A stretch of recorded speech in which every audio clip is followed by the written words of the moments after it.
Bonjour, bon après-midi, bonsoir à toutes et tous. Bienvenue à cette deuxième séance sur l'élimination du tétanos maternel et néonatal, renforcer les capacités techniques. Nous allons parler de l'approche à haut risque aujourd'hui. Vous pourrez écouter cette séance en français ou en anglais en cliquant sur l'icône qui représente le globe. Je vais maintenant le répéter en français. Sur l'icône en forme de globe et sélectionnez la langue dans laquelle vous souhaitez écouter cette session, donc ce sera français. Vous pouvez vous présenter déjà dans la boîte de dialogue, nous dire qui vous êtes, d'où vous venez. Si vous avez besoin de soutien technique, je ferai de mon mieux pour vous venir en aide. Si vous avez des questions pendant euh, les présentations, utilisez la boîte de dialogue questions-réponses qui est disponible en bas de votre écran et vous pouvez poser des questions à tout moment. Nos panélistes y répondront par écrit ou à l'oral pendant la séance, la partie questions-réponses qui sera modérée par Diana. Ce panel est enregistré. Vous recevrez la semaine prochaine le lien de l'enregistrement ainsi que les présentations. Je vous souhaite une bonne vision et je donne la parole à Diana. Diana. Oui, merci beaucoup Alex. Pour ceux qui ne me connaissent pas, je m'appelle Diana Cheng Blanc. Je travaille à l'OMS à Genève dans l'unité API, dans l'équipe de renforcement des capacités. C'est un honneur d'être la modératrice de ce panel aujourd'hui. Je vois déjà des noms que je reconnais bien dans la boîte de dialogue. Donc j'espère que ce sera une séance enthousiasmante sur le tétanos maternel et néonatal. Il s'agit de la deuxième séance. Vous avez peut-être participé à la première qui s'est tenue le 12 septembre, qui traitait le diagnostic et la prévention du tétanos maternel et néonatal. Il s'agit maintenant de la deuxième séance d'une série de 3 séances au total. Je vais maintenant vous présenter nos orateurs principaux d'aujourd'hui. Nassir Youssef, vous le connaissez certainement si vous travaillez dans le domaine de l'éradication du tétanos maternel et néonatal que nous appellerons MNTE. Et puis nous avons aussi une autre personne que vous connaissez certainement, Stéphanie Schendel, responsable technique dans notre unité API qui gère de nombreuses activités sur le cycle de vie et les vaccins de rappel. Avant de passer la parole à Nassir, je vous remercie d'ores et déjà d'avoir mis vos noms dans la boîte de dialogue. C'est bien pour nous de savoir qui vous êtes et d'où vous venez. Et je le répète, vous pouvez écrire vos questions à tout moment dans la boîte de dialogue. Nous pourrons y répondre après l'intervention de chaque orateur. Nous nous réjouissons d'entendre vos expériences et d'avoir un dialogue constructif et interactif. Merci beaucoup. Je passe à présent la parole à Nassir. Oui, merci beaucoup Diana, merci aux panélistes et merci aux collègues qui ont pu se connecter à cette séance. Nassir, je ne sais pas ce qui se passe, mais on ne vous voit pas. Ah, pardon, oui, je vais m'en occuper. Très bien. Moi, je vais éteindre ma caméra, mais s'il vous plaît, gardez la vôtre allumée. Bienvenue à ce deuxième épisode de la série de webinaires MNTE, c'est-à-dire éradication du tétanos maternel et néonatal.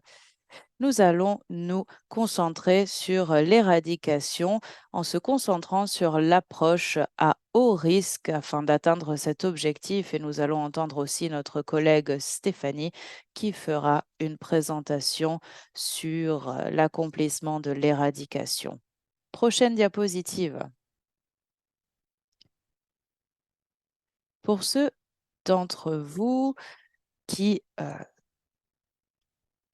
ne connaissent pas trop les initiatives MNTE, tout a commencé en 1989 lorsque l'Assemblée mondiale de la santé, AMS, a demandé l'élimination du tétanos néonatal d'ici à 1995 et on estimait à 800 000 le nombre de décès néonatals dus au tétanos signalés chaque année dans les années 1980.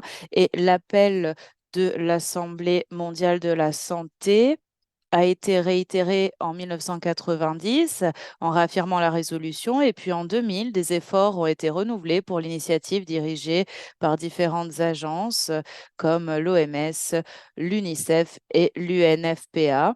L'élimination du tétanos maternel a été ajoutée au tétanos néonatal, d'où l'acronyme MNTE, à la fois néonatal que maternel.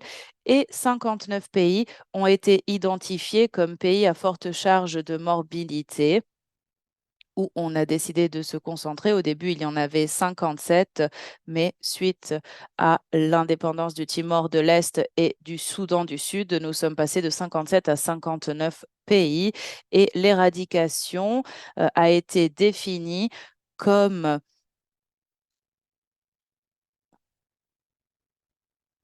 la possibilité d'arriver à moins d'un cas de tétanos néonatal pour 1000 naissances vivantes dans tous les districts chaque année. Et si le tétanos néonatal est éliminé, le tétanos maternel serait également éliminé.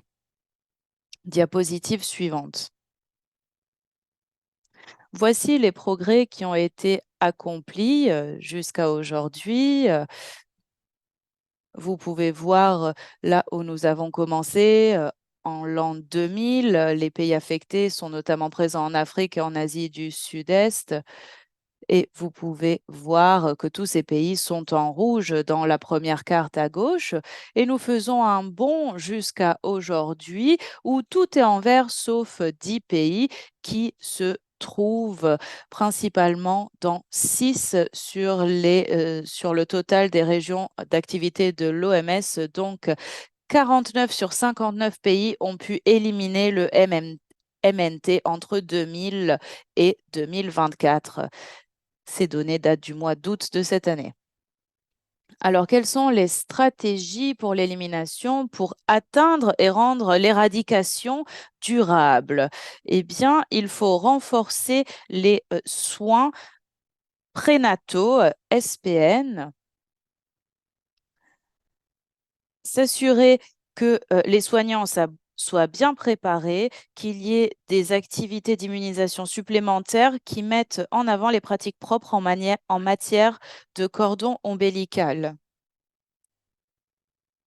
Alors, lorsqu'on commence à parler de la composante éradication, nous attendons à faire en sorte que les pays doivent veiller à ce qu'au moins 80% des femmes enceintes de chaque district soient entièrement vaccinées contre le tétanos. Pour s'assurer que les femmes aient cette opportunité, l'OMS a émis une série de recommandations, notamment on recommande au moins 8 rendez-vous de soins prénataux ou 8 contacts de soins prénataux. Ça veut dire que les femmes enceintes se rendent dans des établissements de soins de santé et ces opportunités doivent être des opportunités de diagnostiquer le tétanos et de vacciner ces femmes. Et dans des situations où les femmes n'ont pas de possibilité d'avoir accès à des soins prénataux, eh bien, des soignants doivent avoir la possibilité, au contraire, de se rendre vers elles grâce à des activités de session mobile, par exemple. Et le personnel de soins de santé doit être formé à dépister le statut vaccinal des femmes enceintes en utilisant le calculateur de protection contre le tétanos. Lorsqu'il y a ces moniteurs, il y a toute une série de lignes directrices afin de s'assurer que tout le monde puisse être protégé contre le tétanos.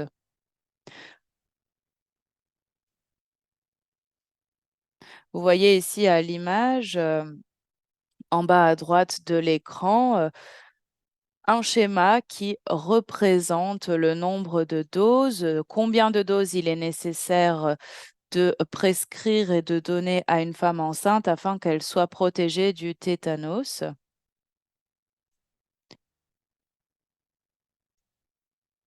Je crois que le seul pays qui a essayé de l'adapter a été le Maroc en faisant le même schéma mais plus petit pour que tous les soignants puissent le garder avec eux dans leur poche et nous espérons que beaucoup plus de pays pourront suivre l'initiative du Maroc. Maintenant, nous avons dit que les soins prénataux devraient être une possibilité pour tout le monde, non seulement pour les femmes enceintes, mais pour tout le monde, pour qu'on puisse les sensibiliser, sensibiliser les enfants, les encourager à se soucier de ces questions. Et si il faut que des rencontres se fassent à l'extérieur des centres de soins de santé, cela doit se faire par des soignants formés. Donc, nous mettons notamment l'accent sur l'importance de l'accouchement avec l'aide d'un personnel de santé qualifié. Et si l'accouchement, comme je l'ai dit, a lieu en dehors de l'établissement de santé, il faut fournir des informations sur la manière d'accéder au service, expliquer quels sont les principes et les pratiques. Nous savons que dans différentes cultures, il y a des coutumes différentes en ce qui concerne le traitement du cordon ombilical, mais il faut s'assurer que les soins soient délivrés de manière propre en matière de traitement du cordon, surtout si les pratiques sécuritaires, euh, non sécuritaires sont possibles. Donc, revenons à la composante vaccination. J'ai parlé de cette approche à haut risque, c'est-à-dire qui prévoit de vacciner les femmes enceintes pendant des campagnes de vaccination sur le terrain. Nous nous rendons bien compte que cela est nécessaire dans les pays à fort risque de morbidité où les systèmes de santé ne sont pas optimaux à cause d'une infrastructure médicale fragile qui ne leur permet pas de délivrer les vaccins à toute la population. Et il y a un certain nombre de pays parmi les 59 qui sont considérés comme des pays à forte morbidité, notamment les 10 derniers. On pourrait mentionner l'Afghanistan, le Soudan du Sud, le Soudan, le Yémen. Ils ont tous une forme ou une autre de conflit. Donc, il est très clair que dans ces pays, le système de santé ne se porte pas bien. Et justement, à cause, et au contraire, grâce à cette approche à haut risque qui nous permet d'identifier et d'utiliser des indicateurs appropriés qui nous permettent d'identifier les districts et les régions à haut risque où il est nécessaire de lancer des campagnes de vaccination, notamment pour les femmes en âge de procréer, les FAP. Notamment, nous considérons que les femmes en âge de procréer vont des 15 à 49 ans et ces femmes devraient avoir des opportunités supplémentaires plus importantes que le reste de la population pour être sensibilisées et vaccinées. C'est pourquoi nous avons appelé cela l'approche à haut risque, c'est-à-dire identifier des districts et des régions à haut risque, identifier le nombre de femmes en âge de procréer et pouvoir délivrer de manière appropriée les différents vaccins contre le tétanos C. Et comme je l'ai dit, cette approche à haut risque a été utilisée dans la majorité des 49 pays qui ont pu éradiquer euh, le MNT. Je l'ai dit au début, mais je souhaite encore souligner cette approche à haut risque. Dans cette approche, ce que le pays fera, premièrement, vous le savez hein, d'ailleurs, je crois que nous avons des représentants de plusieurs pays qui ont mené ces campagnes d'éradication avec le système à haut risque, mais il y a différentes étapes. La première étape, c'est de mener une analyse des risques de tétanos néonatal avec des données sur la vaccination pour 3 campagnes de TDSIA, donc des activités d'immunisation supplémentaires contre le tétanos. Et le tétanos a des effets accumulés. Donc, si on observe l'intervalle minimal, Cela nous permet de créer une ligne du temps pour savoir quand il sera le plus approprié d'allouer des ressources pour lancer des campagnes de rappel, ce qui permet de planifier les budgets pour ces campagnes de vaccination. Et comme je l'ai dit, d'habitude, nous avons trois grands partenaires dans ces initiatives, l'OMS, l'UNICEF et l'UNFPA, qui a commencé, mais parfois il y a des contraintes qui font qu'ils ne sont pas très actifs dans certains pays, mais notamment l'OMS et l'UNICEF. L'UNICEF est responsable de la mobilisation des ressources pour les AIS, les activités d'immunisation supplémentaires, et le déploiement des actifs des parties prenantes pour les aspects techniques dans les pays. Donc, une fois que vous avez développé votre plan avec votre budget, vous pouvez le soumettre à l'UNICEF en mettant en place des stratégies spéciales pour les différents districts avec des activités ciblées pour les écoles secondaires, les collèges, différents plans qui vous permettront d'atteindre tous les segments de la population, des femmes en âge de procréer notamment. Et comme je l'ai dit, une fois que vous lancez le déploiement, la collection des données est extrêmement importante parce que vous utiliserez les les résultats des différentes campagnes de vaccination pour s'assurer que les objectifs aient été atteints et pour pouvoir prouver que l'utilisation des vaccins TDIAS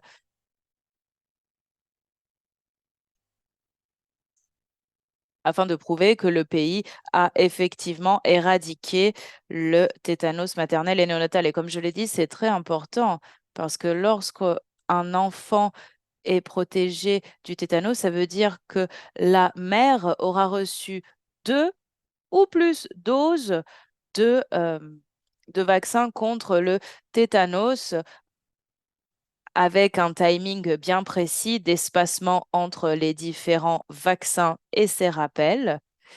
Et dans le cadre des campagnes de vaccination, quand il s'agit d'activités d'immunisation supplémentaires pour la polio ou pour d'autres euh, maladie, mais pour le DTP-CV, il est important de les espacer de manière bien précise pour faire en sorte d'avoir le vaccin principal et tous les rappels nécessaires. Et autant que possible, nous devons utiliser les données qui découlent des activités d'immunisation supplémentaires, appelées ici sur la diapositive SIA. Diapositive suivante. Voici une manière de vous donner une idée des schémas imaginés par l'OMS et l'UNICEF pour lancer leurs analyses et mener leurs analyses. Regardons déjà le schéma à droite. La première chose, évidemment, il y a l'analyse qui doit se faire au niveau des districts. La première question qu'il faut se poser, c'est est-ce que ce district a moins d'un cas de tétanos néonatal pour 100 pour 1000 pardon, naissances vivantes? Si la réponse est oui, très bien. Si la réponse est non, c'est qu'il s'agit d'un district à haut risque. Et il faut définir les critères qui nous permettent de savoir si la surveillance du tétanos néonatal a été fiable ou non. S'il a été fiable, d'accord, nous sommes satisfaits des résultats. Si elle n'a pas été fiable, il faut quand même enquêter et voir l'indicateur suivant pour voir quelle a été la couverture vaccinale et des soignants compétents. Nous pensons que chaque district doit avoir au moins 70% de personnel médical compétent. Si nous sommes au-delà des 70%, nous considérons qu'il s'agit d'un district à faible risque. Si le pourcentage est inférieur à 70%, nous devons passer à l'étape suivante, au prochain indicateur, c'est-à-dire TTCV2+, ou une protection de couverture au-delà des 80%. Encore une fois, si la réponse est oui et la couverture est au-delà de 80%, on considérera que le risque est faible. Si ce n'est pas le cas, nous considérons que c'est un district à haut risque. Et nous avons toute une liste de ligne directrice pour mener l'analyse des risques. Je pense que vous êtes nombreux à la connaître déjà, donc je ne vais pas rentrer dans les détails, mais voici les indicateurs principaux ainsi que les indicateurs secondaires, donc primaires et secondaires. Le premier est le taux de NTE, ensuite le taux de personnel soignant formé, le nombre de campagnes de vaccination menées et ensuite il y a d'autres indicateurs de programme comme par exemple le développement humain dans le district, le niveau de sécurité versus le nombre de médecins et personnels soignants par population dans le district. Et tout cela doit toujours être compris dans une perspective d'évaluation de la qualité des données déjà avant tout. Diapositive suivante.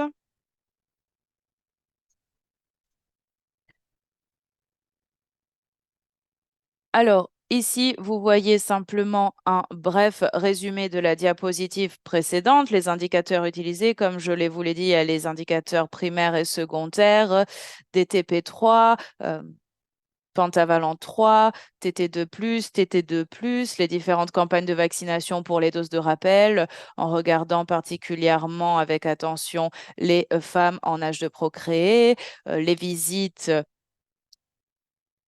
prénatale et en regardant ces analyses, on essaie toujours d'utiliser des données de qualité qui seraient délivrées de manière officielle par le pays, donc des données nationales avec les différentes méthodes comme DHS ou MICS. Et ces données doivent être récoltées au cours des 3 années précédentes parce qu'une fois de plus, nous avons des problèmes en matière de qualité des données. Donc, il faut vraiment se pencher aussi sur la manière dont ces données ont été collectées parce que très souvent, les analyses et la collecte de données dans certains pays s'interrompent au niveau régional ou provincial, alors qu'il faut monter jusqu'à l'état national pour s'assurer d'avoir des données de qualité.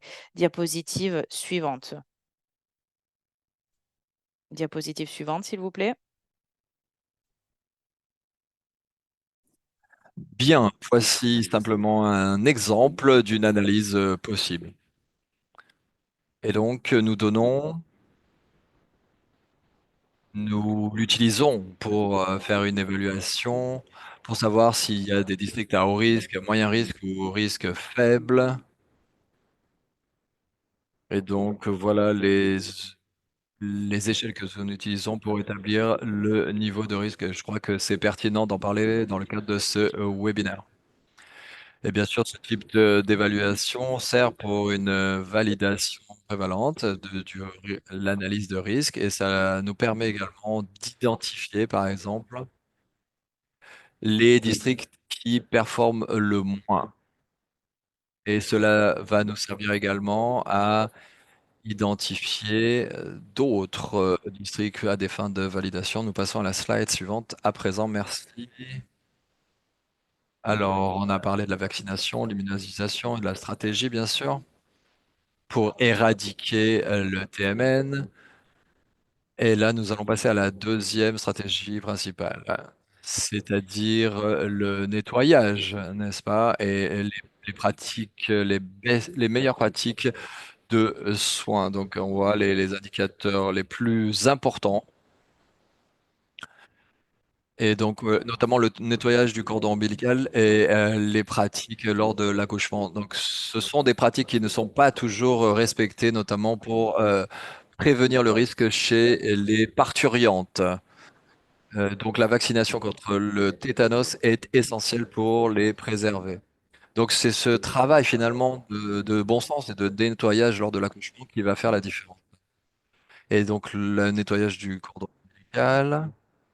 Ce nettoyage essentiel est vraiment au cœur de toutes nos préoccupations.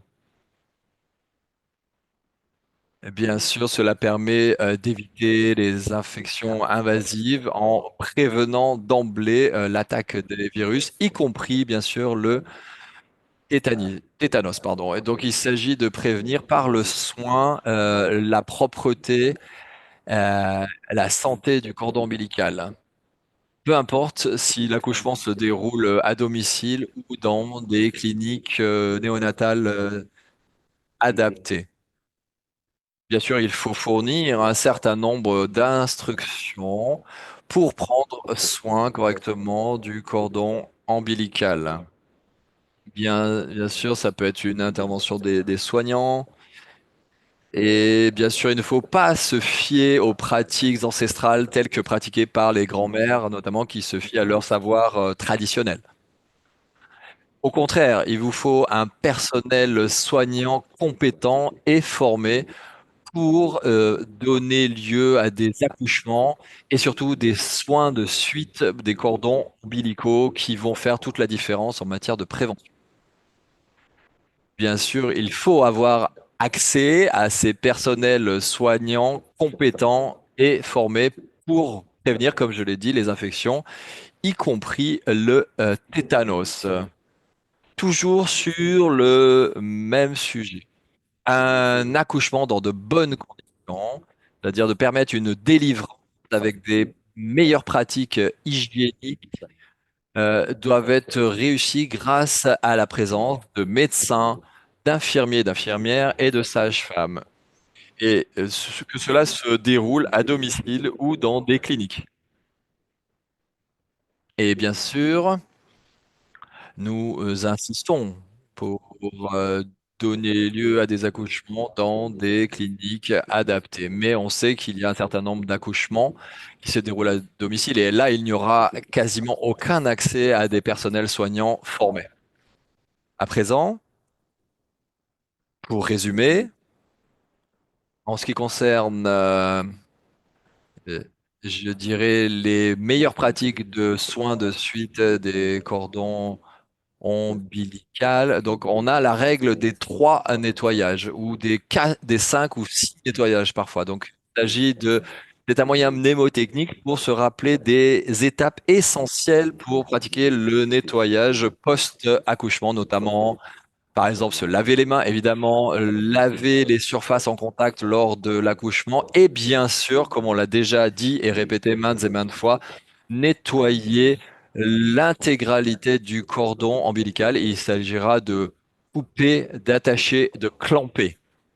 Voilà, ces 3 étapes sont essentielles et vont permettre, encore une fois, de prévenir les infections éventuelles. On n'insistera jamais autant sur toutes ces pratiques de bonne hygiène. À présent, on va rentrer peut-être un peu plus dans le détail, notamment ce qu'on appelle un accouchement propre. C'est-à-dire un accouchement réalisé selon des pratiques hygiéniques. On a parlé tout à l'heure des 5 nettoyages, donc là on en a même 6 là sur cette slide. Bien sûr, en premier lieu, il s'agit de nettoyer les mains du personnel qui va permettre un accouchement réussi. Bien sûr, il faut laver les mains avec de l'eau saine et du savon avant la délivrance et bien sûr avant de procéder à la découpe à la dépose du cordon ombilical. Dans certaines situations, il y a une délivrance à même le sol, même dans des cliniques spécialisées. Donc il faut, dans ce type de situation, s'assurer que cette surface, même si c'est le sol, soit nettoyée. Peut-être mettre une feuille de plastique ou passer un coup de balai, donc il n'y ait pas de contact avec des saletés, des souillures ou des insectes, des déjections animales pour prévenir évidemment toute infection. Ensuite, on va parler bien sûr de nettoyer le cordon ombilical. On va utiliser à cet effet un rasoir, une lame neuve, jamais utilisée, ou alors un instrument jamais utilisé non plus, très aiguisé, qui sera directement sorti de son emballage d'origine, toujours dans le but de prévenir la transmission des spores qui véhiculent le virus du tétanos et d'autres organismes pathogènes. Ensuite, on va parler des liens, des nœuds que l'on va faire pour le cordon qui a été coupé. Donc, il faut utiliser encore une fois des liens stériles et propres ou alors une bande très très étroite pour vraiment serrer le cordon ombilical le plus étroitement possible et garder le clamp aussi propre que possible. Enfin, après avoir noué le cordon, on va parler là du clamp.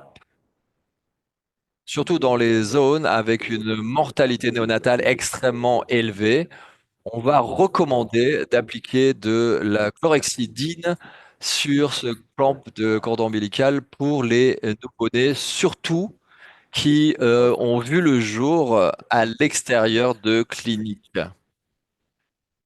Donc on utilise ces méthodes-là pour réussir un bon clamp. Bien sûr, encore une fois, dans les régions avec une mortalité très élevée, celles qui ont été identifiées par l'OMS. Donc, comme je le disais, on va appliquer de la chlorhexidine. Et donc, bien sûr, il faut adapter selon les contextes. On passe à la slide suivante. Je vous remercie. À présent, nous allons passer à un nouvel aspect de la stratégie. Donc là, il s'agit de détecter les cas notamment avec des précautions standards pour avoir une bonne délivrance, bien sûr.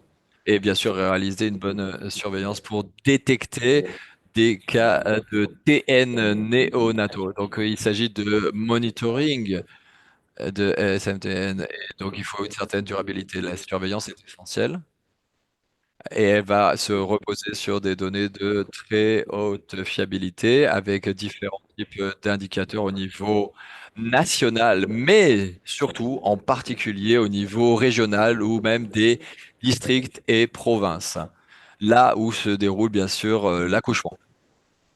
La surveillance va permettre d'identifier ces cas précoces de TN. Et donc, bien sûr, encore une fois, il faut des données extrêmement fiables à un niveau le plus local possible. On va utiliser différents types d'indicateurs pour réaliser une bonne surveillance et des bons suivis, notamment des suites de l'accouchement. À présent, on va parler maintenant des types de surveillance TN recommandés par l'UNICEF et l'OMS. Bien sûr, on va parler de normes minimales recommandées.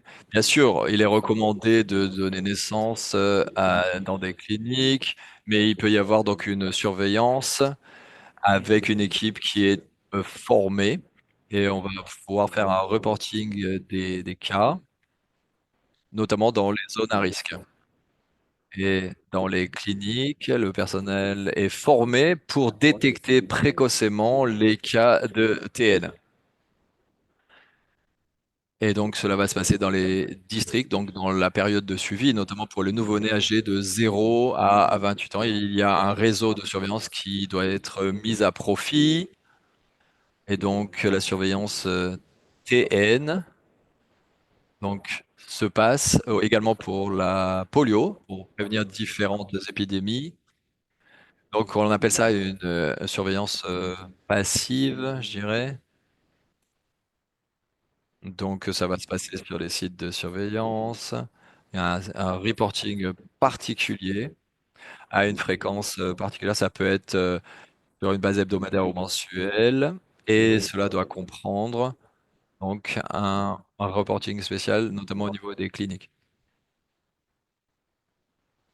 Et donc, il faut que ce reporting se fasse par le personnel de la clinique et donc, au niveau de l'établissement médical, il faut qu'il y ait un monitoring de ces pratiques.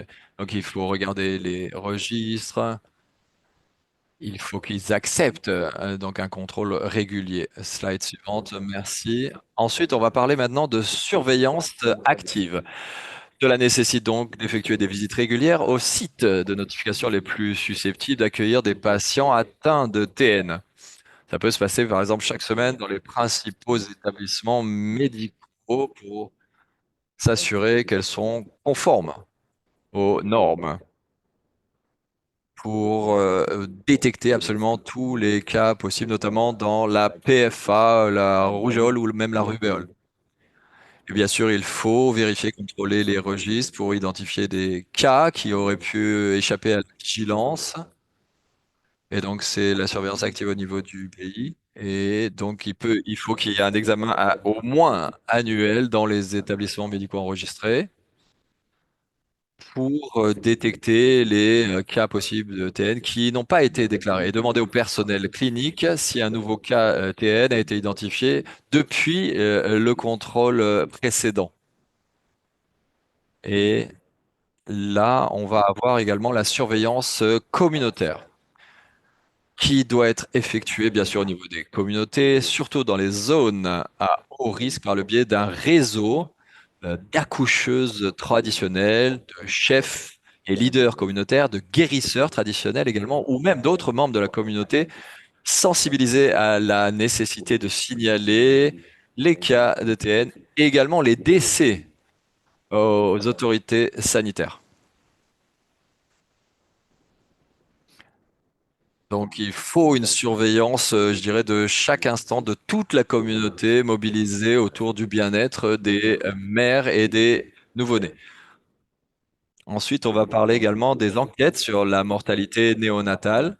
C'est donc la mortalité néonatale qui est due parfois au tétanos dans un certain nombre de pays, malheureusement.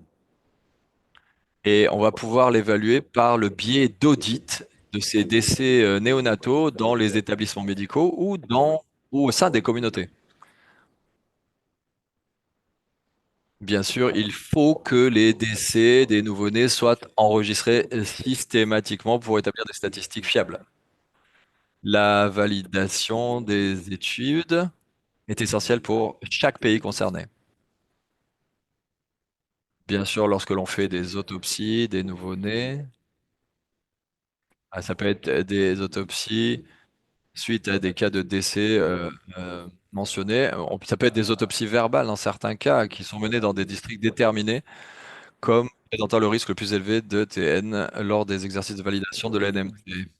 Dans cette slide, alors là, on a un tableau assez fourni, comme vous pouvez le voir. On a différents indicateurs qu'on utilise pour faire de l'évaluation, de la surveillance, notamment avec la surveillance TN. Donc, on a différents indicateurs.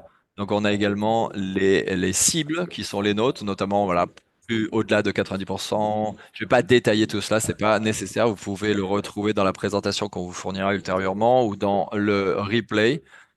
Donc, vous avez un certain nombre d'indicateurs. Et bien, je crois que j'en ai fini. C'est donc ma conclusion. Et je vais repasser de ce pas la parole à Diana. Bien sûr, si vous avez des questions, je serai ravi d'y répondre. Merci infiniment pour votre attention. Merci beaucoup, Nassir, pour cette présentation très claire. Bien, cela nous donne 5 à 7 minutes pour conduire une discussion, un débat avec tous les participants à ce webinaire. Je crois qu'on a beaucoup de participants de tous les pays du monde concernés. C'est formidable. Merci beaucoup pour ton travail, Alex. On a des membres de l'Afrique. On a de l'Est de la Méditerranée, on a également de l'Asie du Sud-Est. Bien sûr, il y a des pays en cours de validation qui le seront ou qui se concentrent sur le maintien de l'éradication du tétanos. Donc, si vous avez des commentaires, des réflexions ou même des questions, évidemment, n'hésitez pas à nous les communiquer. Bien, n'hésitez pas et Nassir se fera un plaisir d'y répondre. Juste pour résumer, je sais que vous avez reçu beaucoup d'informations à la fois. Nassir a couvert trois données fonctionnelles. Bien sûr, ce sont les districts à haut risque et l'approche afférente et l'analyse, et donc notamment l'accouchement propre et les soins de suite propres du cordon ombilical et toutes les précautions qui s'en suivent et la surveillance. Voilà, et les types de surveillance TN qui sont de véritables défis à relever. Mais Nassir a dit comment il fallait procéder, notamment sur la surveillance passive ou active, et également la surveillance communautaire et ce qui pourrait se produire dans ce cas. Et juste pour clarifier, étant donné qu'il a parcouru assez rapidement, mais c'était assez complexe, l'objectif est évidemment d'arriver à l'objectif de moins d'un cas de tétanos néonatal pour pour 1000 naissances vivantes. Et il y a trois objectifs, définir son risque, définir le district en y appliquant l'approche de district à haut risque avec la phase de prévalidation, avec les AIS, les activités d'immunisation supplémentaires pour les valider par la suite par différentes régions, par différents lieux, et ensuite en suivant le schéma, avancer étape, par élimination, par voir là où il faut continuer à mener des activités. Alors, au fur et à mesure que vous réfléchissez aux questions, je souhaitais euh, donner la parole à quelqu'un qui avait des questions. Une question qui demandait si les activités d'immunisation supplémentaires ne dépendraient pas du statut vaccinal DTP de la mère ou si on le donne uniquement aux mères qui n'ont jamais été vaccinées. François, qui est notre expert sur l'éradication du tétanos, a répondu dans le chat et nous a dit en matière d'activité d'immunisation supplémentaire, cela ne dépend pas de doses précédentes de vaccins contre la diphtérie, le tétanos ou la polio, mais en matière de vérification, il faut s'assurer du nombre de doses reçues par la mère pendant les différentes campagnes pour savoir si on est sûr que la mère a reçu au moins 2 doses de vaccin contre le tétanos. Alors, je demande à Attiné, est-ce que cette réponse vous satisfait ou est-ce que vous avez besoin de clarifications supplémentaires? C'est clair? Très, très bien. Je vais demander si d'autres personnes ont des questions sur l'approche par district à haut risque. Si il y a des personnes qui en ont fait l'expérience dans leur pays, peut-être que vous souhaitez partager des informations sur les indicateurs primaires ou secondaires, sur peut-être, si ce n'est pas un commentaire, une autre question sur une partie de la présentation.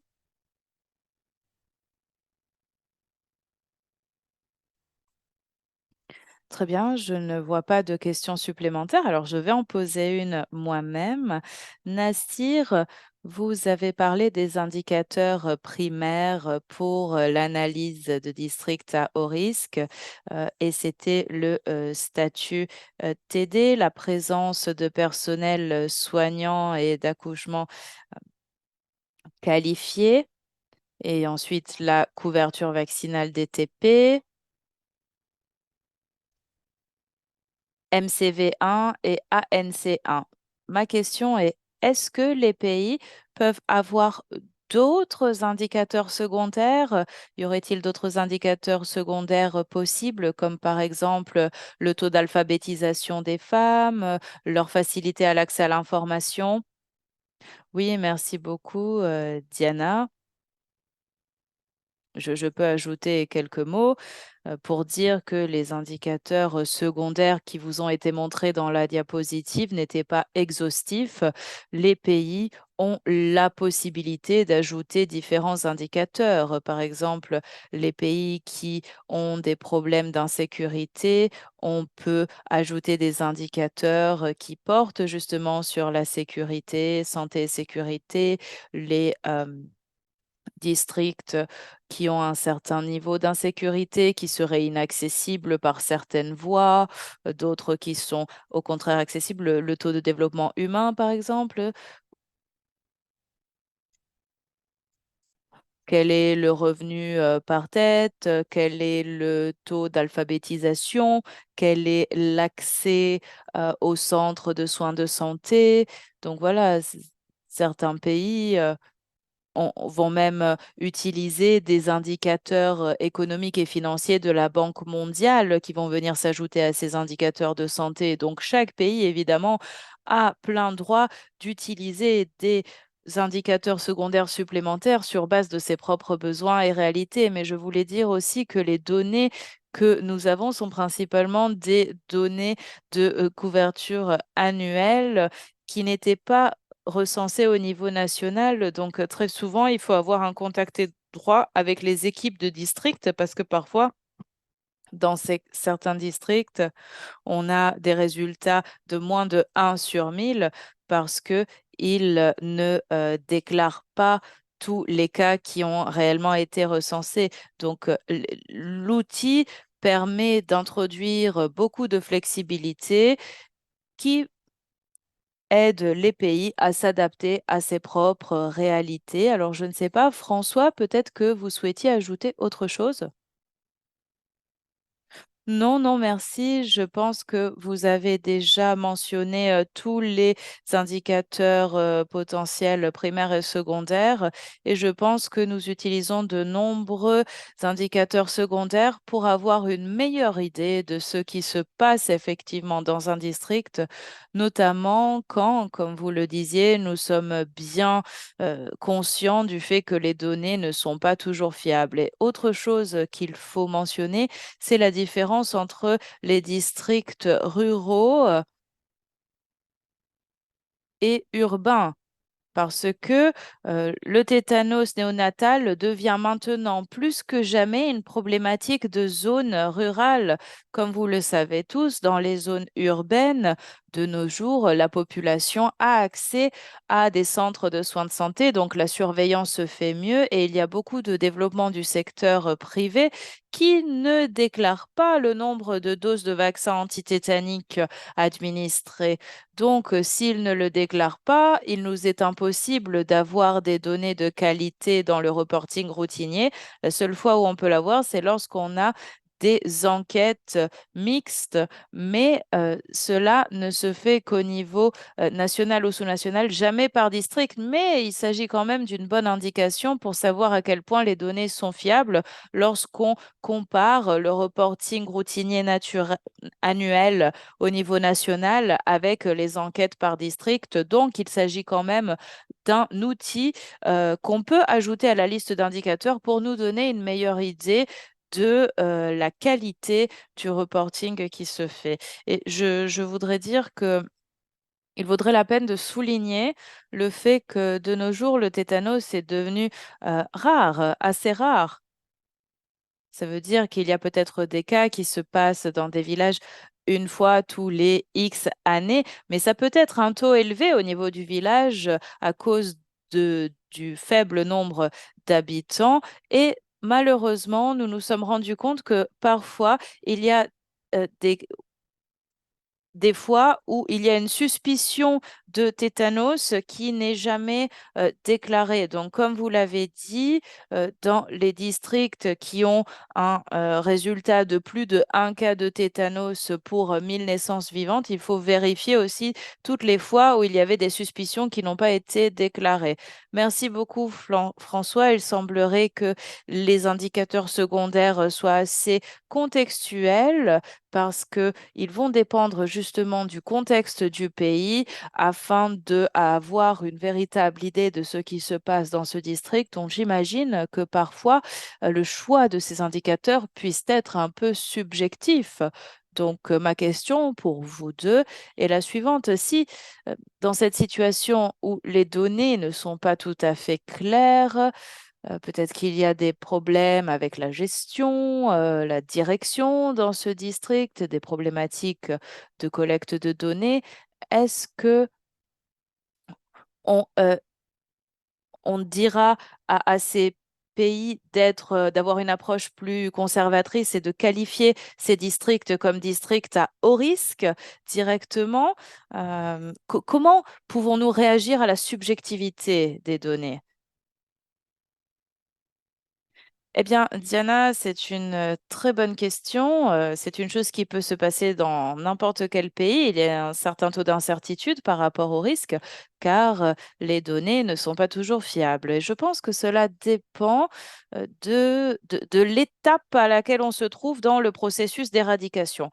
Je pense que lorsqu'on commence les premières étapes d'identification des districts à haut risque, je pense qu'il faut avoir une approche conservatrice. et l'appeler, le qualifier de district à haut risque et y appliquer des activités d'immunisation supplémentaires parce que le vaccin antitétanique a très peu d'effets secondaires. L'anatoxine diphtérique complète n'est pas dangereuse. Donc, si on décide de passer au-dessus et d'écarter un district qui, dans l'algorithme, s'appelle un district à risque moyen, on risque de devoir y revenir à l'avenir car il se sera avéré un district à haut risque. Alors, quels sont les, les étapes après les AIS? Peut-être qu'on peut avoir encore des doutes sur les districts avant de pouvoir tous les appeler des districts à faible risque. Et cela ne nous empêche pas, on l'a vu dans la diapositive, de faire une petite enquête rapide dans les districts qu'on considère ceux avec les plus faibles performances, où on a le plus de doutes, pour être rassuré que on ait suivi toutes les règles de la SPA ou de la protection tétanos pour pouvoir considérer le district comme un district à faible risque avant de pouvoir passer à la phase de prévalidation et validation. Et nous le savons que dans nombreux pays, après de tellement d'années, le tétanos est souvent sous-estimé. Donc, imaginez, il y a 70% dans un district, mais peut-être que ce 70% est plus élevé. Et en réalité, il s'agit de 80%. Donc, c'est important à cause de ces sous-estimations, dans certains cas, qu'après les activités d'immunisation supplémentaires, on puisse revoir les données et faire quelques petites enquêtes éclairs pour être rassuré et confirmer définitivement le statut à faible risque d'un district ou d'un autre. Et je pense que dans ces catégories, je choisirais les districts aux plus faibles performances de cette catégorie pour faire une petite enquête afin d'être rassuré. Je vous rends la parole. Merci, merci beaucoup François, c'était très utile. Et j'ai une dernière question pour vous, Nassir, et puis nous passerons à la suite. Une question qui nous vient de Guettinet. Guettinet nous demande, dans des pays où il y a les évaluations de risque par district, la majorité des districts, si ce n'est pas toutes les districts, sont considérés comme à haut risque. Alors, quelle est la recommandation? Est-ce que la recommandation est d'avoir une campagne de vaccination TDISA nationale? Oui, alors encore une fois, il faut regarder la qualité des données, hein. Peut-être que dans un cas comme celui que nous décrit Guettinet, ça veut dire que les données ont des problématiques de qualité. Donc, premièrement, il faut être assez conservateur. Si les ressources sont disponibles, on pourrait considérer que le pays entier est à risque élevé. Mais si les ressources manquent, il faudrait analyser la qualité des données. Dans un pays comme la Somalie, par exemple, on ne pourrait pas, on n'a pas pu faire quelque chose comme ça. Donc, il fallait choisir et cibler les différents districts dans le pays. Et encore une fois, cela est sujet à la disponibilité des ressources.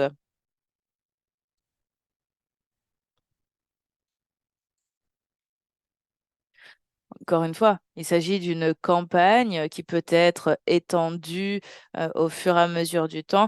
Donc, tant qu'on respecte l'intervalle minimum entre les différentes administrations vaccinales, ça peut quand même marcher parce que la disponibilité de ressources humaines, de ressources financières, de ressources en matière de temps pour avoir les différentes campagnes avec les intervalles de DTPCV, cela peut prendre quand même un certain temps, hein, les vaccins DTC, pour cibler peut-être les régions plutôt que tout le pays. Peut-être que François s'est ajouté quelque chose.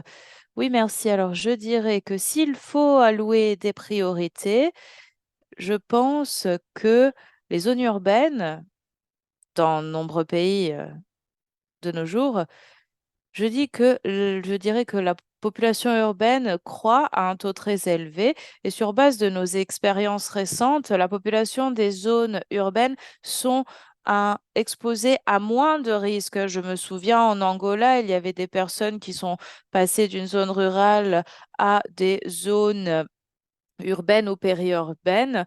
Dans ces cas-là, les personnes avaient accès facilement à des hôpitaux, Donc, je dirais que dans ce cas-là, s'il y a des ressources faibles et qu'il faut donner la priorité à une certaine stratégie, je commencerai par les zones à plus haut risque, c'est-à-dire les zones rurales, pour avoir l'impact le plus élevé, et ensuite se repencher plus tard sur les zones urbaines pour voir ce qu'il peut être fait dans les zones urbaines pour s'assurer qu'il n'y ait plus de risque, ou peut-être si on s'était trompé et qu'il y avait effectivement un risque élevé, même en zone urbaine, et qu'on l'avait sous-estimé.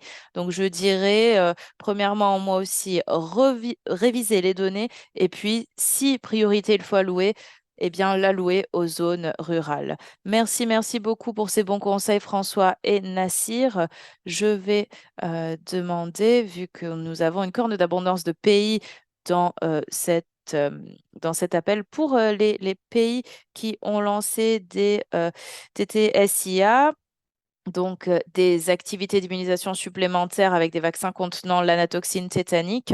Eh bien, ce serait très bien si vous pouviez partager vos expériences et des différentes approches que vous avez utilisées dans votre pays avec ces AIS de vaccins contre la toxine tétanique.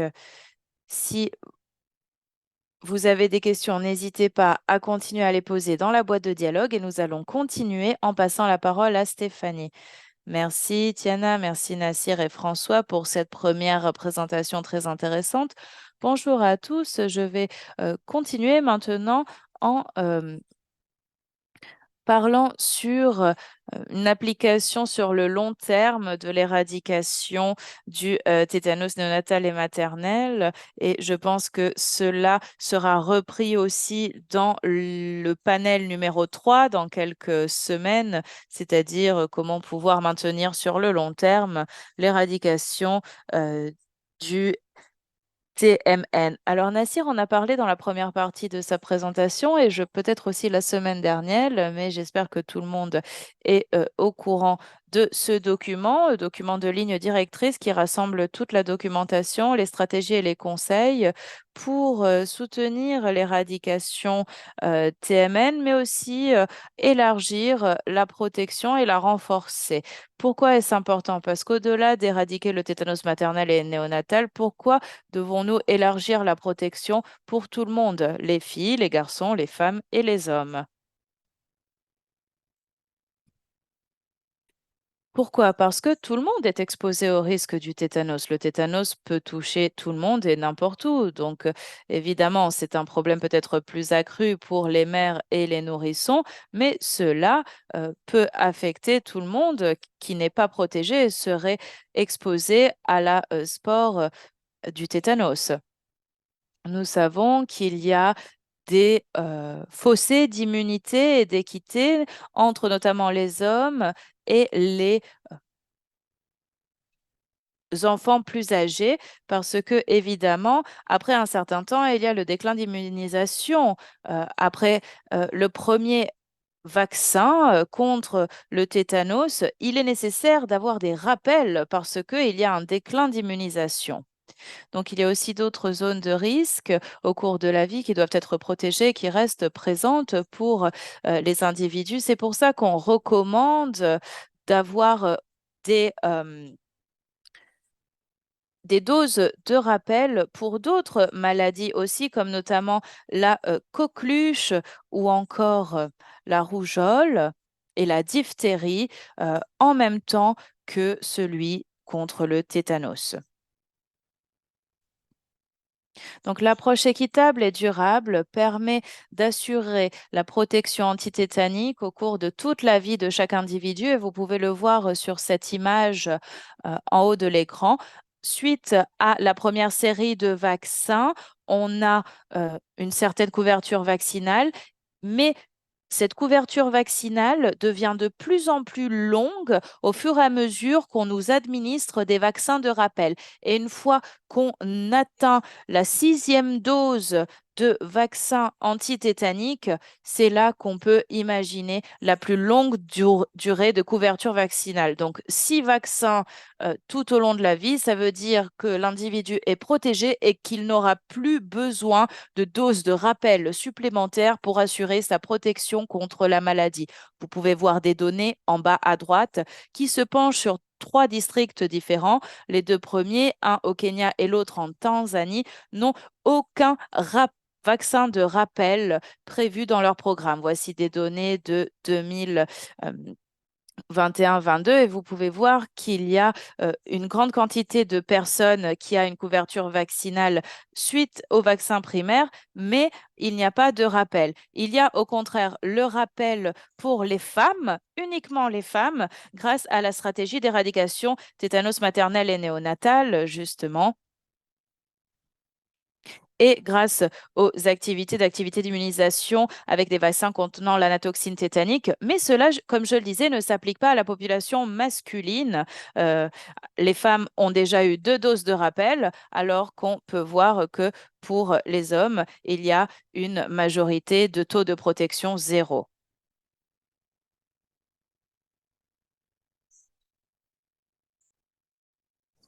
Bien, la recommandation de l'OMS, ce sont 6 doses de vaccination anti-tétanique. 3 doses sur un plan primaire et dans la plupart des pays, on leur donne le Penta ou Hexa.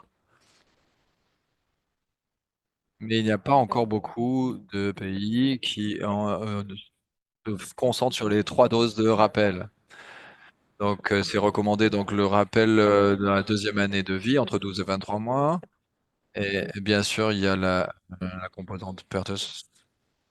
Et donc, on a un TTP ou l'aspect quadrivalent pour certains pays, mais il y a une approche programmatique avec le pentavalent, car le vaccin est déjà présent dans le système. Donc, voilà, c'est une option possible. Et donc, il y a également la quatrième dose d'hexavalent. Cela va permettre donc le DTP également, le rappel DTP donc dans la deuxième année de vie. Le deuxième booster recommandé entre 4 et 7 ans, selon les décisions prises par le pays, et si cela fait sens. Est-ce que c'est véritablement une option d'impliquer l'aspect pertussis? Donc peut-être qu'on va avoir le rappel qui va être ajouté au rappel, mais parfois c'est juste DT ou DTP ou alors le vaccin antipédiatrique, anti-diphtérie pédiatrique. Et enfin, le troisième booster entre 9 et 15 ans, donc à l'âge de l'adolescence, est là. Et là, l'aspect perticité facultatif. Donc, parfois, on va avoir le DT ou DTP, ça dépend. Donc, on a également un calendrier de vaccination qui est recommandé selon les pays, qui peut différer évidemment. Donc, il y a de nombreuses opportunités présentées par ces types de vaccination, notamment l'introduction et le moment de cette introduction, et notamment les rappels avec les différents calendriers de vaccination au long de la vie.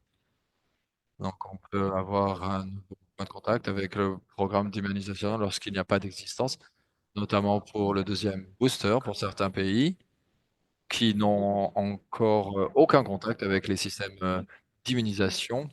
Donc voilà, ça c'est une opportunité de le faire pour ces pays-là, ou alors pour renforcer des programmes existants. Par exemple, dans la deuxième année, avec un booster. Donc il y a pas mal de pays qui ont ce premier booster, notamment contre la rougeole ou la méningite. Donc on a quand même les pays qui ont un petit quelque chose dans la deuxième année de vie. Cependant, la couverture pour la deuxième année de vie en termes de vaccination est vraiment suboptimale, c'est le moins qu'on puisse dire, dans certains territoires. Donc, il faut développer la plateforme pour offrir un autre vaccin. Donc, il faut que les enfants soient en contact avec les programmes d'immunisation, avec les structures existantes, avec les programmes existants. Et donc, Il faut que les enfants soient vaccinés, par exemple, avec, lors des consultations pédiatriques ou alors des visites à une clinique ou un dispensaire et bien sûr, c'est également l'opportunité de contrôler et de rattraper éventuellement des vaccins qui sont manquants et que l'enfant n'aurait pas reçu lors de sa deuxième année. Le deuxième booster n'est pas vraiment d'actualité dans certains pays, mais c'est là encore une opportunité de d'introduire peut-être, un nouveau programme de vaccination qui sera lié avec le système scolaire ou le système de soins. Bien sûr, on va voir quels sont les antécédents de vaccination. Par exemple, vacciner contre la polio, contre la rougeole, la rubéole ou d'autres formes qui peuvent être graves pour les enfants. Enfin, le troisième booster entre 9 et 15 ans, qui était aligné bien sûr avec les recommandations, OMS et quand avec le vaccin HPV. Bien sûr, c'est déjà le cas pour les adolescentes et parfois également pour les adolescents, notamment pour le vaccin, HPV. Et bien sûr, on vise les cibles adolescentes avec, le DT. Il faut peut-être intégrer, différents vaccins en même temps, en profiter pour faire une multi-injection et faire de la prévention à cet âge critique de l'adolescence. Et cela peut atténuer également des fausses rumeurs qui vont circuler en ce qui concerne la contraception ou certains vaccins, on va dire des fake news, hein, c'est-à-dire le côté conspirationniste. On va leur donner accès à des informations et donc atténuer encore une fois les fausses rumeurs. Et l'occasion de protéger les garçons et de renforcer leur défense immunitaire. Et donc, ils vont être de plus en plus vulnérables à certaines infections, notamment sexuellement transmissibles, ou alors d'être blessés, ou alors lors de opérations chirurgicales. Alors là, les recommandations de l'OMS, on voit donc les contacts qui sont de l'ordre euh, ANC. Donc là, bien sûr, il faut qu'il y ait une protection vraiment très importante et notamment la protection avec sidose, savoir si c'est suffisant. Donc parfois les femmes n'ont pas besoin d'autres rappels ou pas autant, notamment lorsqu'elles atteignent la grossesse. Donc il faut vraiment insister, notamment sur la vaccination antitétanique avant la grossesse et vérifier s'il y a besoin de rappel au moment de la grossesse. Donc, dans ce cadre euh, dont j'ai déjà parlé, bien sûr, on va en parler également dans les différentes ressources qu'on va vous envoyer. Donc, on va voir comment les soignants ont révisé à peu près tout ce qui existe, notamment comment les femmes ont été vaccinées lors de l'adolescence ou leur jeune âge, et savoir si elles ont besoin d'un rappel lors de la grossesse. Bien sûr, il faut des données fiables, une documentation, un suivi. On a beaucoup insisté, notamment Youssouf a insisté là-dessus, notamment la vaccination des enfants, les rappels et surtout garder les antécédents d'immunisation, notamment le carnet de vaccination qui est très courant en Europe, mais pas forcément dans toutes les zones vulnérables et ou à haut risque. Parfois, il y a 6 doses de prévues, mais on ne sait pas très bien s'il y en a eu 3, 4 ou 5 ou zéro. Donc, il faut vraiment garder trace de tout cela. Il faut savoir s'il y a encore besoin de beaucoup de doses, quels sont les besoins, quel est le parcours en prénatal. Donc, vraiment, c'est l'occasion, encore une fois, d'insister et euh, d'argumenter sur la valeur de ce carnet de vaccination dans le système national concerné. Alors, pour vous donner un aperçu de la répartition des doses de rappel DTP, alors bon, il y a beaucoup de couleurs, comme vous pouvez le voir, il y a beaucoup également de sous-catégories. Donc, on a des programmes avec les 6 doses, c'est la routine, et donc en rouge, donc là c'est différent, donc, il y a aucun rappel, donc là c'est uniquement les 3 doses, et on voit ça beaucoup, un peu trop même.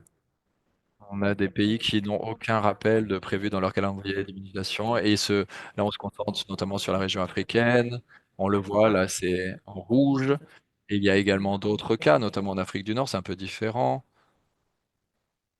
Et alors là, si on parle du programme Gavi, et on voit les pays qui n'ont pas de rappel, donc ça va être des pays à faible ou moyen revenu. Donc on a parfois une combinaison de un ou deux rappels dans leur calendrier.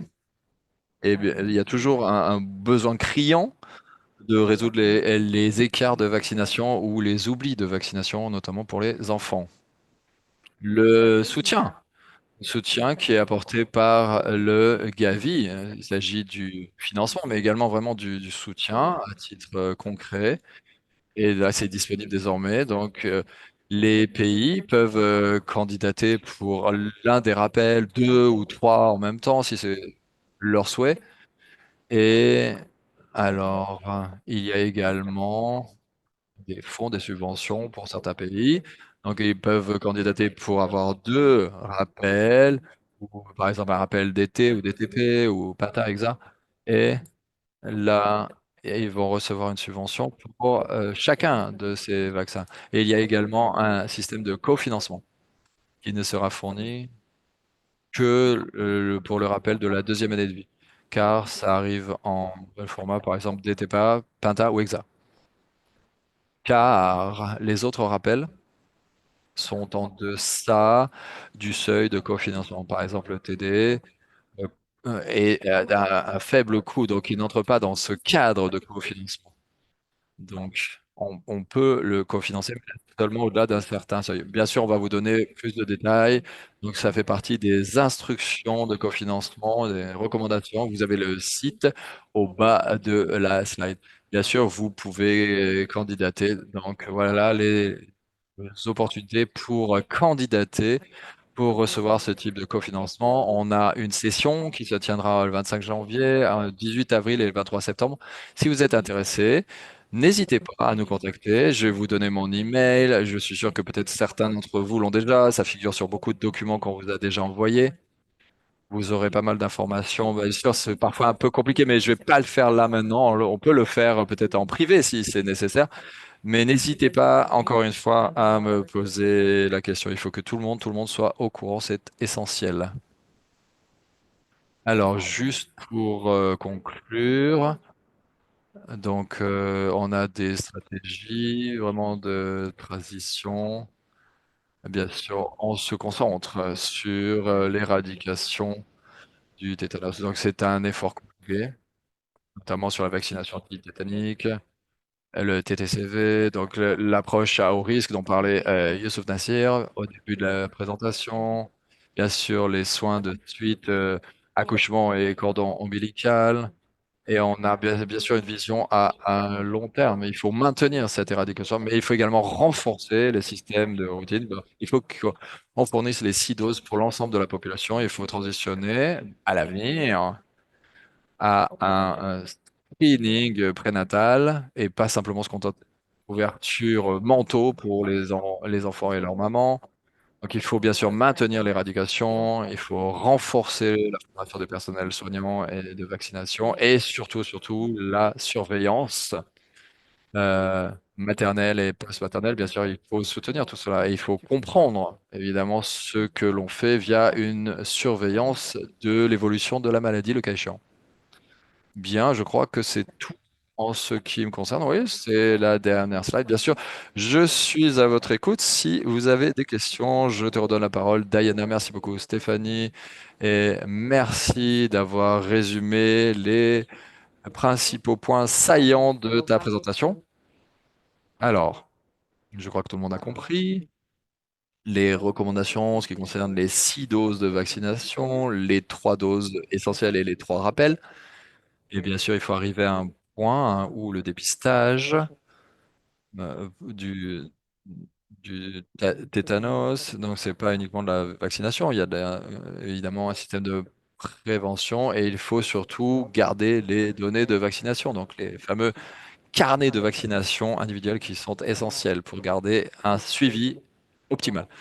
Donc, également, merci d'avoir parlé du travail et du cofinancement fourni par le Gavi, qui est une opportunité pour de très nombreux pays, même si c'est parfois difficile pour certains d'entre eux. Donc, je crois que c'était très bien de faire ce point sur le cofinancement Gavi. Très bien. Alors, je vois dans le chat certains commentaires et réflexions. Mohamed, alors, nous dit qu'il y a un besoin de plaidoyer pour les 5 doses, la série de 5 doses, mais en général, c'est la seule chance pour les femmes d'être vaccinées en été. Donc, je crois que c'était assez clair. Mais Mohamed, je voulais vous demander si vous vouliez en dire peut-être un peu plus, notamment ce qui se passe au Pakistan. Je sais pas si c'est possible de donner la parole à Mohamed du Pakistan. Alex, est-ce que je peux avoir un peu d'aide? Oui, oui, je peux donner de l'aide. C'est Mohamed. Mohamed Narman Khan du Pakistan. Mohamed Narman Khan. Juste un instant pour voir si je peux activer effectivement le micro. Alors, attendez, je ne le vois pas. Alors, attendez un petit instant. Ah, oui, oui, oui, je crois que je vois Mohamed. Une petite seconde et je vais essayer d'activer son micro. Mohamed, ben, vous avez la parole. Vous le souhaitez? Merci beaucoup de me donner l'occasion de parler et de partager mon expérience du Pakistan avec vous. Alors, c'était vraiment très intéressant d'entendre ces présentations, ces discussions, car je fais partie de ceux qui ont lancé ces campagnes MNT il y a déjà de nombreuses années au Pakistan. Bien sûr, on a adopté l'une ou l'autre des perspectives qui ont été présentées. Bien sûr, on a l'aspect de routine, les programmes, le calendrier. Et donc, lorsqu'une femme est enceinte, ou alors lorsqu'elle entre dans un cycle, lorsqu'elle est enceinte pour la première fois, on essaye de la vacciner, bien sûr, avec 5 doses. Et donc de la protéger à vie. Car ensuite, c'est difficile de faire un suivi, de s'assurer qu'elle a bien eu ces 5 doses. Parfois, on ne sait pas si elle a déjà été vaccinée, notamment contre l'été. Et, et donc, c'est assez difficile de mettre la main sur un carnet de vaccination. Je ne suis même pas sûr que ça existe. Et donc, on n'a pas toujours accès à ce type d'informations. Et donc, au Pakistan, c'est vrai que pour chaque grossesse, en général, les femmes reçoivent 2 doses d'été. Et ça continue. En termes d'expérience, on continue comme ça. Je crois que François est là. Il travaille avec nous, notamment pour la validation MNT. Et donc, parfois, on n'a même plus de 2 doses, hein, ça arrive. Mais il y a également des femmes qui ne sont pas du tout immunisées. Et donc, on a pu les aider, les vacciner, car c'était la seule occasion de le faire. Et donc, le message que l'on a donné à cette occasion, à nos personnels soignants sur le terrain, c'est vraiment de cibler les femmes enceintes. Mais aujourd'hui, j'ai commencé à développer une autre approche parce qu'on a voulu essayer autre chose et on a commencé à leur demander, s'il vous plaît, vacciner les femmes enceintes et celles qui allaitent également, car c'est une occasion inespérée. C'est-à-dire que la femme a déjà accouché, notamment pour une primipare, et elle va avoir peut-être un deuxième enfant. Et donc, par exemple, elle va venir se faire vacciner contre la rougeole ou son enfant, et c'est vraiment une occasion inespérée de pouvoir les protéger.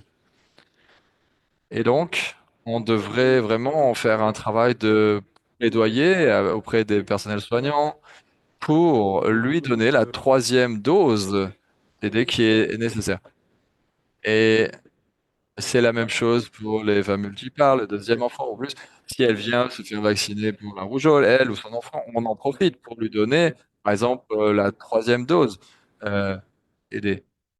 Et bien sûr, on peut changer la stratégie et les pratiques de nos personnels soignants. Donc, je pense que votre présentation est extrêmement pertinente et très riche. Je crois que vous avez bien saisi la problématique, donc de donner les doses. Et la vaccination à l'école n'est pas d'actualité malheureusement au Pakistan et on n'a pas cette opportunité de le faire. Et on essaye de le développer dans des zones comme le Pendjab, par exemple.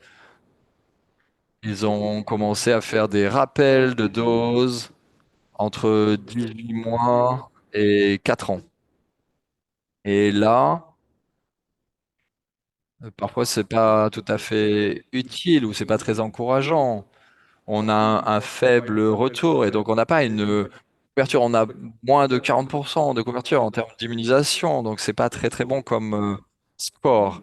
Donc je crois on apprend beaucoup de vous et on essaye de progresser. Donc voilà, je voulais simplement partager mon expérience au Pakistan, là où nous en sommes et comment nous essayons d'encourager le travail sur le terrain avec nos travailleurs déterminés à améliorer l'immunisation des femmes enceintes pakistanaises.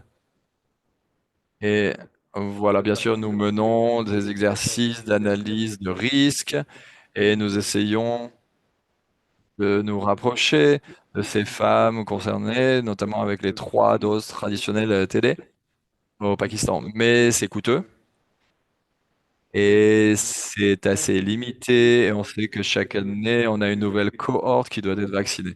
Voilà, c'est tout pour moi. Merci beaucoup de m'avoir donné la parole. Mohamed, c'était une intervention très pertinente, très instructive et je pense que voilà, vous avez dit que vous essayez de saisir chaque opportunité pour essayer de renforcer la couverture vaccinale, tout en encourageant les femmes à s'assurer que les enfants aussi soient immunisés. Et étant donné que vous êtes là et que vous nous avez dit que vous êtes en activité depuis 2001, quels sont les autres types d'interventions que vous avez intégrées lors de ces campagnes de vaccination et d'activités d'immunisation supplémentaires dans votre pays? Eh bien, à partir du moment qu'on faisait des activités d'immunisation supplémentaires, on faisait, tous les vaccins parce que c'est un fardeau logistique, très important avec la configuration ethnique.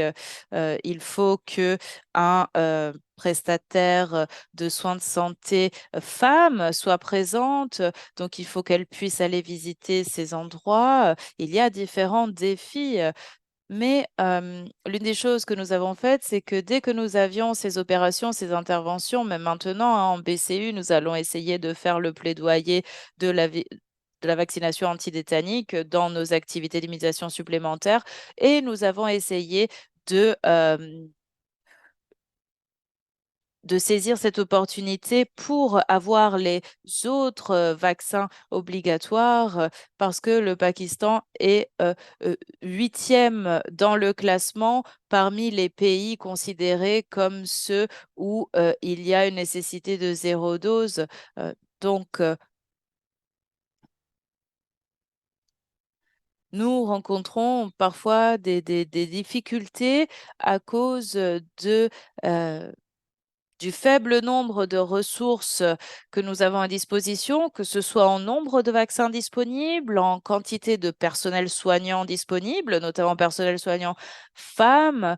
On essaye de cibler les doses pour les enfants qui ont moins d'1 an, mais en tout cas, nous faisons de notre mieux pour essayer de sécuriser et de pouvoir obtenir toutes les ressources nécessaires pour rendre ce vaccin disponible à tous.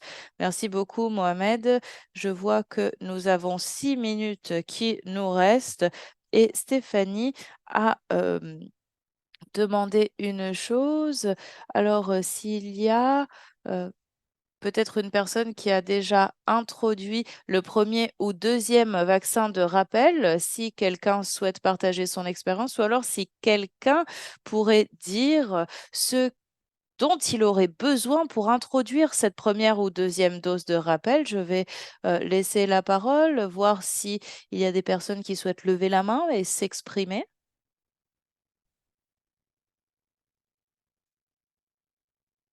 Oui, Diana, je vois que nous avons l'équipe du Zimbabwe parmi les participants ici. le Zimbabwe est l'un des pays en Afrique qui a introduit, je crois, toutes les 3 doses de rappel. Bon, je ne veux pas les forcer à s'exprimer, mais s'ils ont envie, peut-être qu'ils pourraient nous dire quelque chose. Voilà. Désolée, équipe du Zimbabwe, on ne veut pas vous forcer la main, mais si vous avez envie de partager quoi que ce soit, même à l'écrit, hein, si vous préférez, hein, il n'y a pas de problème. N'hésitez pas.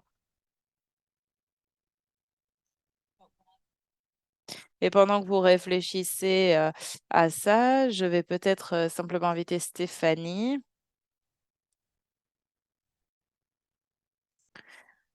à dire quel type de soutien l'OMS pourrait fournir aux pays qui souhaitent explorer les possibilités d'introduire les vaccins de rappel, les deuxième et troisième vaccins de rappel? Oui, comme je l'ai dit, s'il y a des discussions en cours dans n'importe quel pays, eh bien, cela nous intéresse de le savoir pour voir s'il y a du soutien supplémentaire qu'on pourrait fournir. Mais par le passé, nous avons aidé à organiser, que ce soit de manière directe, avec des dialogues directs, avec les points focaux dans les pays. Nous savons que les 9 tags sont une étape essentielle pour faire les recommandations au ministère, pour évaluer quel sera le meilleur moment pour introduire les doses de rappel, quand il faudra introduire toutes ces doses de rappel. Et donc, les 9 tags sont une étape importante. Nous l'avons fait dans différents pays, mais nous développons aussi un package générique de plaidoyer pour les doses de rappel qui pourrait vous aider dans vos propres discussions au niveau étatique. Et c'est en cours de développement. Je pense que ça devra s'achever d'ici un mois, plus ou moins, où vous pourrez trouver toutes les informations nécessaires pour le soutien aux campagnes de vaccination, les financements Gavi, les conditions qu'il faut remplir pour avoir justement ces financements et pouvoir prendre ces décisions au niveau étatique. Et nous essayons de documenter toute une série d'études de cas venant de pays qui ont déjà introduit les doses de rappel afin de comprendre quels ont été les défis, quelles ont été au contraire les grandes réussites. Et cela pourrait aider les pays qui sont intéressés par l'introduction des campagne de doses de rappel. Et encore une fois, s'il y a des pays sur cet appel qui ont déjà introduit un planning de doses de rappel et qui souhaitent partager leur expérience, n'hésitez pas, car nous savons que cela pourra clairement aider les pays qui hésitent encore et se demandent s'ils devraient introduire sur leur planning de vaccination les doses de rappel. Je vois une main levée, mais je ne sais pas à qui elle appartient. Non, c'est encore moi, Nassir. Oui, merci. Merci Stéphanie pour ces clarifications et je voulais ajouter que NITAG est au cœur du conseil technique. L'interprète s'excuse, il n'y a plus de son. L'interprète s'excuse, il n'y a plus de son. Oui, Nassir, on ne peut plus vous entendre. Nous ne savons pas si vous m'entendez maintenant? Oui, je disais que le rôle de NITAG dans l'introduction de ces campagnes de doses de rappel est essentiel. Il faut faire en sorte que le CDC, les bureaux régionaux et nationaux puissent interagir avec NITAG pour les aider à introduire les campagnes de vaccination de rappel. Les interprètes s'excusent, mais le son de Monsieur Nassir Youssouf coupe très souvent. Nous avons eu des situations où les pays nous ont invités à essayer d'interagir avec leur ministère pour les encourager à introduire dans leur calendrier national les doses de rappel. Nous sommes bien au courant des capacités et des besoins supplémentaires de cofinancement. Donc, ils souhaitent faire en sorte que ces décisions se basent vraiment sur les données pour prendre une décision qui soit informée. Donc, je voulais simplement ajouter à ce que disait Stéphanie, les night tags sont très importants et donc s'il y a des pays qui ont besoin d'avoir une interaction avec les night tags, ben, ce serait pertinent de de joindre nos équipes pour pouvoir interagir avec leurs équipes régionales ou nationales. Voilà, merci beaucoup Nassir. C'était la conclusion pile à l'heure. Je souhaite remercier tout le monde qui a pris 90 minutes dans sa journée certainement très chargée pour participer à ce webinaire. J'espère qu'il vous a été utile, même si vous êtes un expert d'éradication de tétanos maternel et néonatal, ça vous a peut-être rafraîchi la mémoire sur certaines problématiques. N'hésitez pas à joindre Stéphanie ou Nassir si vous avez besoin d'exemples de cas d'études, de soutien financier, si vous souhaitez en savoir plus sur les campagnes de vaccination primaire et les rappels, nous partagerons avec vous l'enregistrement de cette réunion en anglais et en français. Et Jean-Claude, nous avons bien noté votre demande d'obtenir les diapositives traduites en français. Nous allons essayer avec Stéphanie de nous pencher sur la question pour pouvoir vous les fournir. Encore une fois, nous vous remercions, nous vous souhaitons une très bonne fin de journée et nous vous rappelons que le dernier épisode de cette série de webinaires se tiendra le 10 octobre 2024, toujours à la même heure, et nous parlerons de l'accomplissement et du maintien de l'éradication du tétanos maternel néonatal. Merci beaucoup à Alexandre, Nassir, Stéphanie et à notre expert François qui a tellement de connaissances. Merci encore à tous. Bon après-midi, bonne soirée et bon matin. Et nous remercions aussi les interprètes. Ah oui, bien sûr, les interprètes aussi, nous les remercions.